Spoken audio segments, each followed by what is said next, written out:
Hoy les vuelvo a presentar un caso sumamente interesante y se los voy a platicar de la forma en que nos llegó al laboratorio donde trabajo para que ustedes lo puedan entender. Es una paciente que el médico le pide una tomografía de cuello, tórax, abdomen y pelvis, porque en una resonancia magnética previa de cerebro le habían visto un tumor. Es una paciente joven de 39 años, la cual por los antecedentes, sin decir más cosas, nos dicen, se piensa que probablemente le están buscando metástasis, ¿no? Y entonces aquí tenemos la tomo de tórax y de entrada nos llama mucho la atención una disminución del volumen pulmonar del pulmón izquierdo, hay poca distensión, pero se empiezan a ver estas zonas de engrosamiento subpleural, hay engrosamiento de la pleura, nódulos pulmonares a nivel del lóbulo superior izquierdo, con un patrón intersticial ahí que altera mucho la forma del parénquima pulmonar. Sin embargo, vamos a ver la fase contrastada. A mí me llamaba mucho la atención cuando hacemos la coronal. Aquí vamos a presentarles.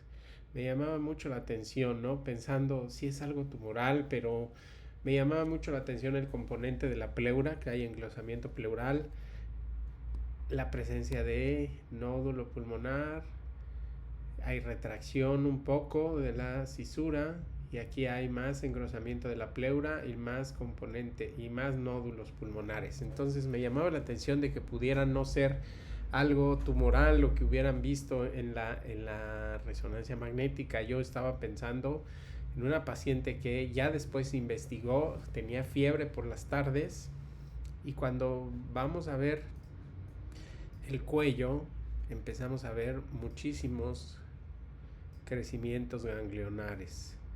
Ahí si logran ver, aquí tenemos crecimientos ganglionares en cadenas cervicales. Y entonces dije, ¿será esto realmente una metástasis cerebrales como es que buscaban sus médicos? ¿O puede ser algo infeccioso pensando en una tuberculosis cerebral?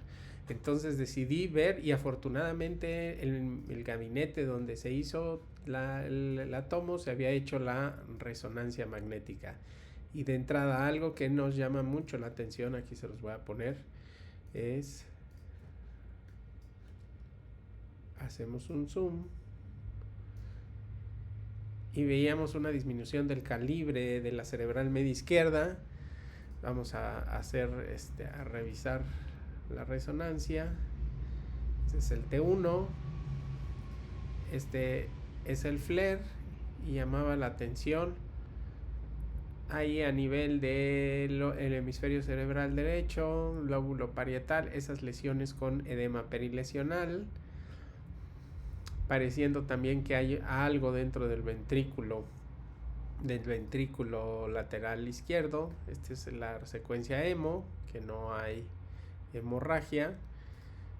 Vamos a ver el axial T2 y sigue llamando la atención esas pequeñas lesiones. Vamos a ver la difusión. No llama mucho la atención, pero vamos a ver el contraste y vemos cómo hay reforzamiento en anillo de esas pequeñas lesiones a nivel parenquimatoso. Aquí tenemos otra secuencia de contraste y nos estamos dando cuenta que este paciente no tenía los datos suficientes para pensar en una lesión metastásica, sino que muy probablemente estamos viendo un paciente que tiene TB cerebral, hay reforzamiento, si se dan cuenta tenemos un reforzamiento leptomeningio importante, sobre todo de base de cráneo. Ahí me equivoqué, perdón, vamos a la que vamos. Entonces muy probablemente estamos viendo una TB cerebral, una tuberculosis cerebral, y esas son las lesiones Características de la TB cerebral que refuerzan en anillo, producen edema perilesional, muy pequeñitas, y vean cómo aquí hay reforzamiento. Ahí tenemos otra a nivel del tallo cerebral, y esa misma infección cerebral está produciendo vasculitis y produce la estenosis o el espasmo del segmento de la cerebral media izquierda en su segmento M2. Vean cómo podemos a veces caer en malas interpretaciones por no ver todo el cuadro completo. Y aparte, la tuberculosis, como es bien conocida, es la gran simuladora.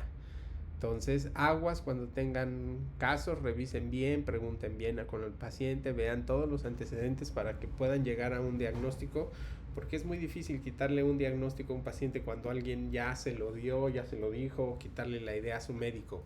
Inclusive en este paciente deberíamos desafortunadamente los técnicos aquí no llegaron a la fase de eliminación, pero llama mucho la atención un poco los riñones, porque pareciera que hay alteraciones ahí en la fase medular, y habría que descartar también que la tuberculosis estuviera dando problemas a nivel de riñones. Pero de entrada, este caso es muy interesante por estos datos. Ojalá les haya servido, y recuerden, la tuberculosis nos puede dar desde el cabello a los pies. Es la gran simuladora y podemos confundirla con muchas cosas.